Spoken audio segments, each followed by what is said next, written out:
جی السلام علیکم۔ 14 اگست سن 1947 جب پاکستان معرض وجود میں آیا،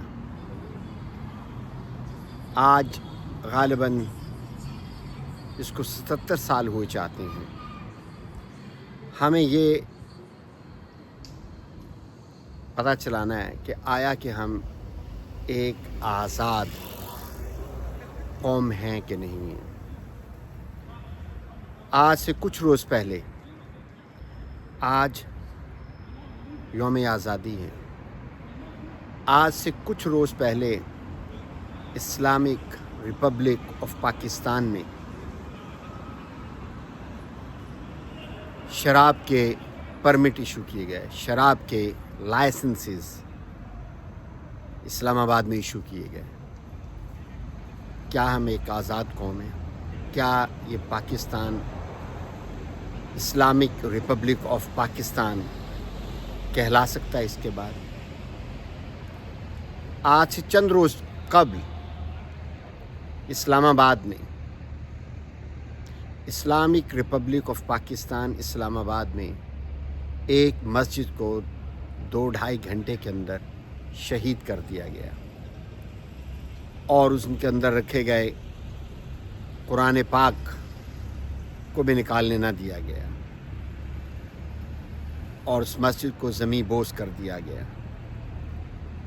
یہ اسلامک ریپبلک آف پاکستان میں ہو رہا ہے۔ کیا ہم کہہ سکتے ہیں کہ پاکستان ایک آزاد ملک ہے؟ زیادہ دور نہیں، اب آپ کو یہ دیکھنا پڑے گا کہ اس اسلامک ریپبلک آف پاکستان کا جو حاکم ہے، جو طاقت رکھتا ہے اس پورے پاکستان پہ، وہ اپنے آپ کو سید کہتا ہے۔ کیا ہم اسلامک ریپبلک آف پاکستان میں ایک سید زادے کے ہوتے ہوئے یہ کچھ دیکھ سکتے ہیں؟ اس ملک کا حاکم، اس ملک کا خدا جو اپنے آپ کو کہتا ہے، وہ حافظ قرآن ہے، جہاں پہ یہ مساجد کو شہید کیا جا رہا ہے، اور سننے میں یہ آیا ہے 50 کے قریب مساجد کو شہید کیا جائے گا۔ اب سے کچھ عرصہ پہلے، آپ کو معلوم ہے کچھ سال پہلے پشاور کے اندر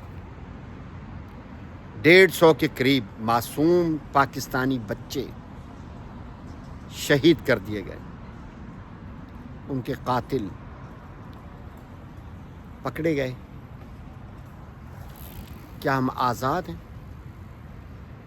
کیا ہم ان لوگوں سے، ان والدین سے، ان بہن بھائیوں سے پوچھیں کہ کیا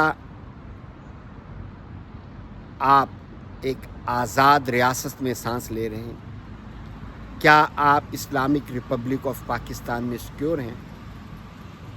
اگر تو وہ کہیں ٹھیک ہے تو ہم آزاد ہو چکے، اگر وہ کہیں نہیں تو ہمارے ملک کو آزاد ہونا ابھی باقی ہے۔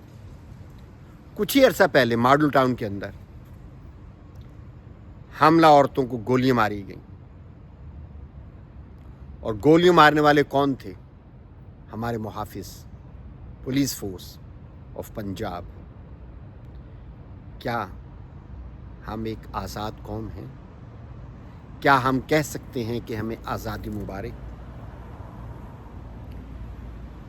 اور اس سے بڑی بات، عوام، پاکستانی عوام جس لیڈر کو ووٹ دے رہی ہے، جو کہ جیل کے اندر پابند سلاسل ہے، جو شخص،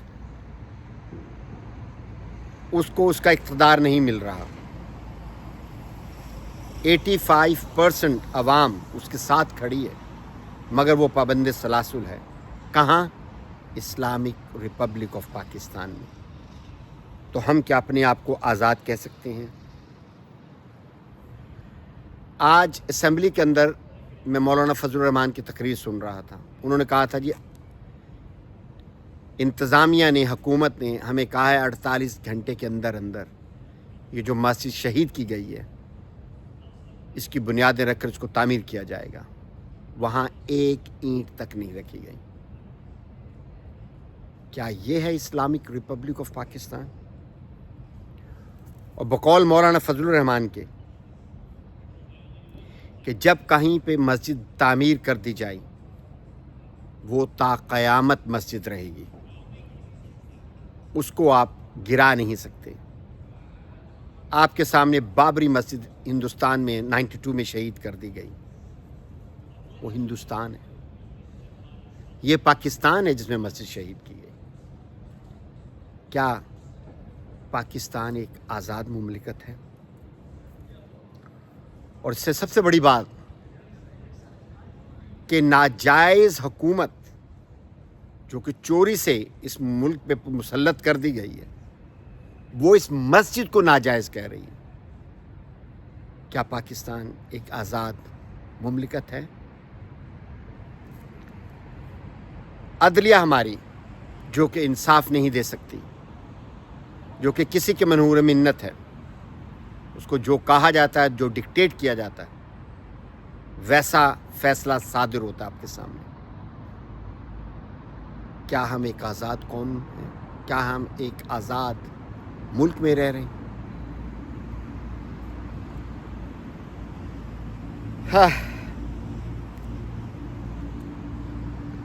قائد اعظم محمد علی جناح بانی پاکستان، علامہ اقبال جن کا بہت بڑا نام تھا، ریسنٹلی آپ نے اس پنجاب میں، اسلام آباد، لاہور میں بہت بڑے بڑے آزادی کے بینرز، آویزاں دیکھے، آپ کو نظر آ رہے ہوں گے تقریباً پورے پاکستان میں. اس میں قائد اعظم محمد علی جناح ان کی تصویر غائب ہے، بانی پاکستان کی. علامہ اقبال کی تصویر غائب ہے. کیا ہم آزادی اس طرح سیلیبریٹ کریں گے؟ اور صرف یہ ہی نہیں، آج حامد میر کے ایک پروگرام میں حامد میر نے انکشاف کیا کہ اینکر پرسن ہے کہ ایک کتاب جو کہ بانی پاکستان کی تقاریر اور سٹیٹمنٹس میں پہ مبنی تھی، اس کتاب کو پاکستان میں بین کر دیا گیا. اس کی کتاب جو کہ پاکستان بنانے والا ہے، بانی پاکستان ہے. کیا ہم آزاد ہو چکے؟ ہم آزاد قوم ہیں. عوام بھوک، مفلسی اور خودکشیاں کر رہی ہیں، اور یہ لوگ جشن آزادی منا رہے ہیں. لاکھوں کیا کروڑوں کی آتش بازی اور جگہ جگہ موسیقی کی محفلیں سجائی جا رہی ہیں. کیا ہم ایک آزاد قوم ہیں؟ کل ہی کا ایک واقعہ ہے. ایک معصوم پاکستانی بچے پاکستان کے اندر یوم آزادی کے لیے جھنڈے بیچ رہی تھی. اس کو پولیس والوں نے پکڑا اور زد و کوب کیا. ان کو اتنی شرم نہیں آئی، اتنا حیا نہیں آیا کہ وہ ایک معصوم بچی ہے. قصور اس کا کیا تھا؟ جھنڈے بیچ رہی تھی پاکستانی، اور ساتھ میں بدقسمتی سے اس بچی نے کچھ جھنڈے پی ٹی آئی کے اٹھا رکھے تھے. اور وہ پاکستانی جو کہ ہمارے پاکستان کی قلب بقا ہے، یہ بچے، اس کو اس طرح ظالمانہ وحشیانہ طریقے سے مارا پیٹا گیا اور اس کے بعد اس کو اریسٹ کر لیا گیا. کیا وہ بچی کہہ سکتی ہے کہ میں ایک آزاد ملک میں رہ رہی ہوں؟ آپ کے سامنے عدلیہ کا ذکر کیا، بیوروکریسی کو دیکھ لیں. 95% کیا 99% تمام بیوروکریسی رشوت خوری اور حرام خوری میں ملوث ہے. آپ کا کوئی کام پاکستان میں ہو نہیں سکتا رشوت کے بغیر. کیا یہ اسلامک ریپبلک آف پاکستان ایک آزاد ملک ہے؟ یہ آپ کو سوچنا ہوگا کہ ہم آزادی